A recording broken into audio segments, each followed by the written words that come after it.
घर घर की बात। सुबह 9 बजे तक सोने वाली और बार बार उठाने पर भी थोड़ी देर और सोने दो ना कहने वाली कविता आज भोरे को 6 बजे ही उठ गई थी। इतना ही नहीं, उसने सबके लिए चाय बनाई, पेपर लेकर आई, बगीचे में पानी दिया और पापा को सुबह मॉर्निंग वॉक के लिए उठाया। सभी लोग कविता को बड़ा आश्चर्य से देख रहे थे। सभी का एक ही सवाल था, कविता तुम यह क्या कर रही हो? कविता ने धीरे से जवाब दिया, 3 महीने हो गए हैं मेरी शादी तय हुई। वहाँ पर कौन होगा मेरे आगे पीछे घूमने वाला?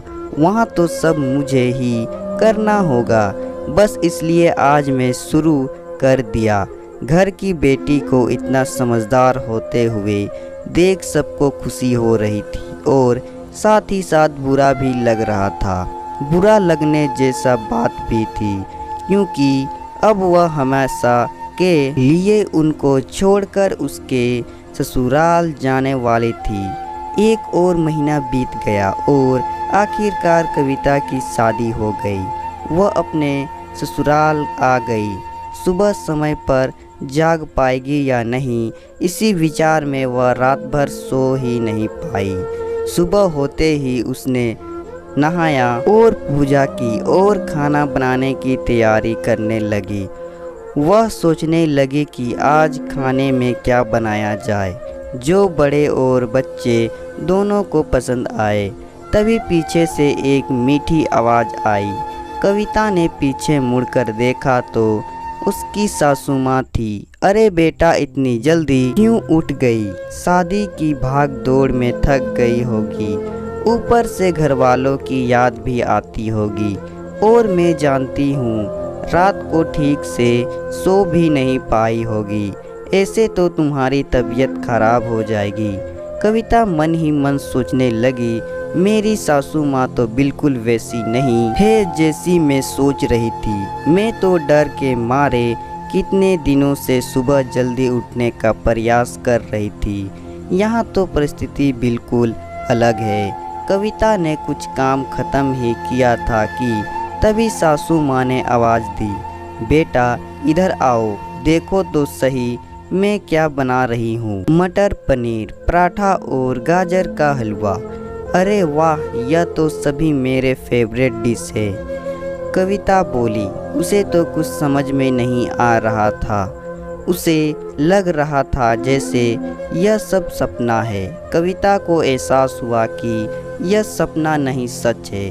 सासू माँ ने कुछ कहा, कविता सुन नहीं पाई। वह थोड़ी डर गई। उसे डरा हुआ देखकर सासू माँ ने कहा, कविता जरा इधर तो आओ, यहाँ तो बैठो, मेरी बात ध्यान से सुनो और समझो। शादी मतलब लड़की की परीक्षा नहीं होती। तुम्हारी शादी सिर्फ मेरे लड़के से नहीं हुई है। जितनी जिम्मेदारी उसकी तुम्हें खुश रखने की है, उतनी ही हम सबकी भी। हमने तुम्हें घर की सिर्फ काम करने के लिए नहीं लाया है।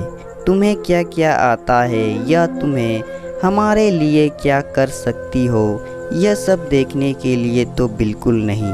और हम तुम्हारी आज़ादी भी तुमसे नहीं छीनेंगे। अगर अपनी बात करूँ तो मुझे सिर्फ एक अच्छी फ्रेंड चाहिए थी। मैं बिल्कुल नहीं मानती कि बहू ने सुबह सुबह जल्दी उठकर पूजा पाठ करना चाहिए, और मैं यह भी नहीं मानती कि बहू को बहुत अच्छा खाना पकाना चाहिए।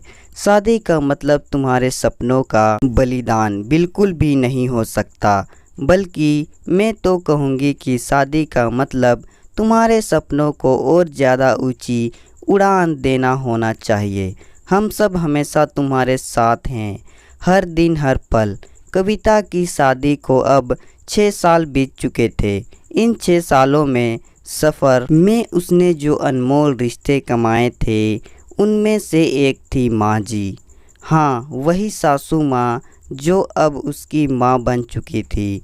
कविता ने अपने जीवन में काफ़ी उतार चढ़ाव देखे थे, लेकिन उसके मन में यह एक सोच बहुत पक्की बैठ चुकी थी कि जब भी उसके लड़के की शादी होगी और वह घर में बहू लाएगा तो वह भी अपने सासू माँ की तरह ही अपनी बहू के साथ व्यवहार करेगी। टीवी सीरियल में सास बहुओं को दिखाया जाता है वही वास्तविकता है, ऐसा बिल्कुल नहीं है। समय के साथ लोग बदलते हैं, लोगों के विचार बदलते हैं। कुछ गलत लोग ज़रूर जीवन में आते हैं, लेकिन सभी गलत हो ऐसी ज़रूरी नहीं। आखिर में यही कहूँगा कि बहू मतलब बेटी ही होती है। गलतियाँ तो हर किसी से होती है, इसलिए बहू के साथ भी वैसा ही व्यवहार करें जैसा खुद की बेटी के साथ करते हैं। तो दोस्तों, कहानी पसंद आए तो वीडियो को लाइक करें और साथ ही साथ चैनल को सब्सक्राइब भी कर दें।